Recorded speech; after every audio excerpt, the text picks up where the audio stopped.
Pada video ini, kami akan membahas secara lengkap bagaimana proses produksi virgin coconut oil atau VCO mulai dari panen kelapa di kebun hingga produk VCO siap sampai ke tangan konsumen. Yang pertama ada tahap panen dan persiapan bahan baku di mana mencakup 7 langkah dari pemanenan hingga pemotongan daging kelapa.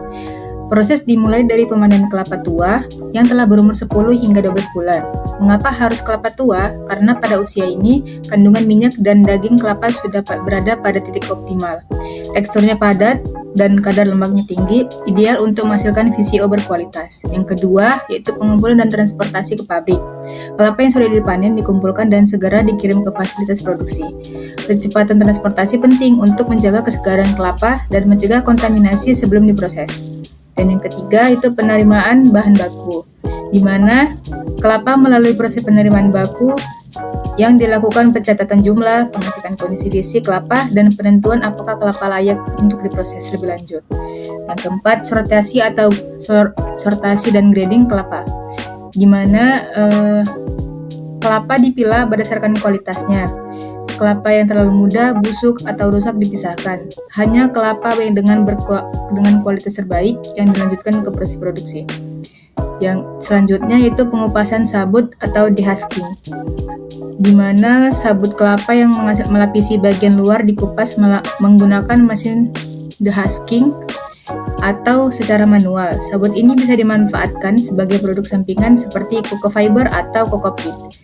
Selanjutnya itu pemecahan tempurung atau shelling, di mana tempurung keras kelapa dipecah untuk mengambil daging kelapanya dalam.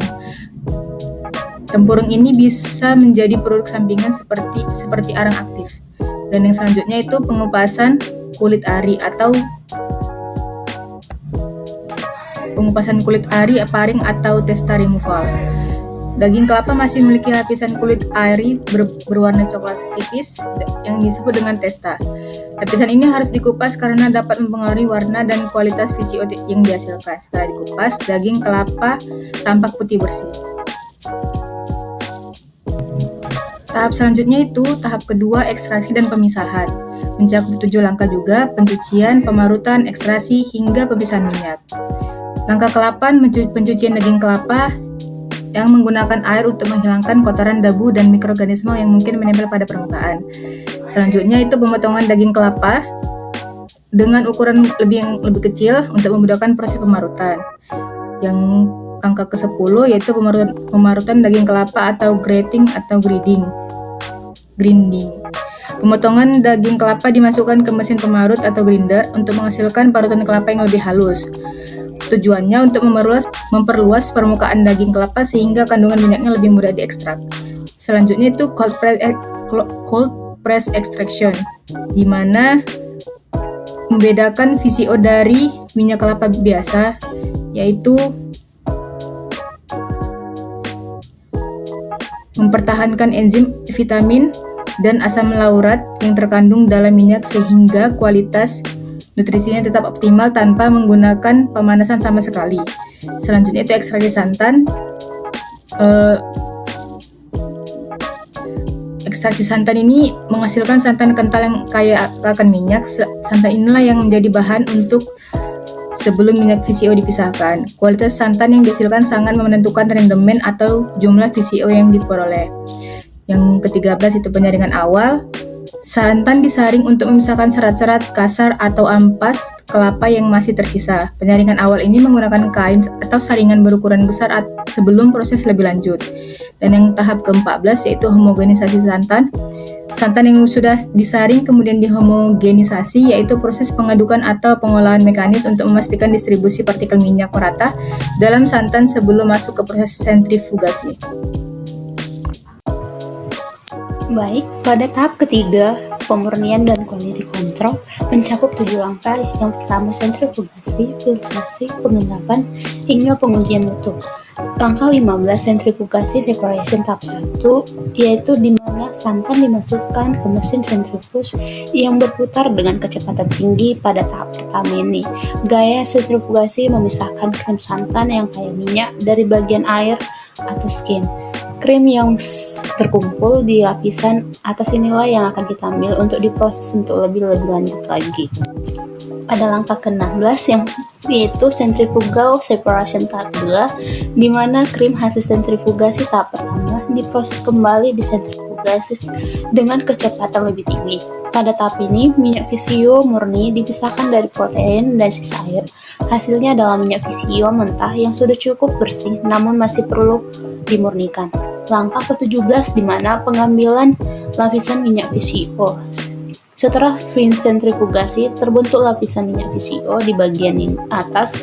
Lapisan ini diambil secara hati-hati untuk menghindari tercampurnya kembali dengan air atau protein. Inilah yang minyak visio mentah yang siap dimurni. Kemudian langkah ke-18 yaitu filtrasi kasar, di mana minyak visio mentah disaring menggunakan filter berukuran kasar untuk memisahkan partikel-partikel besar yang mungkin masih ada, seperti sisa protein dan gumpalan kecil lainnya. Langkah ke-19 yaitu filtrasi halus atau fine filtration atau polish filter, yang dimana minyak kemudian melewati filter halus atau polishing filter yang menyaring partikel-partikel sangat kecil hingga ukuran mikron. Proses ini menghasilkan visio yang bening, jernih, dan bebas dari kekeruhan. Pada langkah ke-20 yaitu pengendapan sementara atau settling tank, di mana minyak yang sudah difiltrasi ditempatkan dalam tangki pengendapan selama beberapa waktu. Tujuannya agar sisa-sisa partikel atau air yang sangat sedikit mengendap ke dasar tangki sehingga minyak visio di bagian atas semakin murni. Kemudian langkah ke-21 yaitu quality control atau pengujian mutu, di mana tahap ini mencakup yaitu sebelum masuknya ke proses pengemasan. Visio harus melewati serangkaian pengujian mutu. Parameter yang diuji meliputi kadar air halus di bawah 0,1%, free fatty acid atau FFA yang menunjukkan tingkat ketengikan, warna harus bening dan kuning pucat, aroma atau wangi kelapa segar tanpa bau tengi, serta kemurnian minyak secara keseluruhan.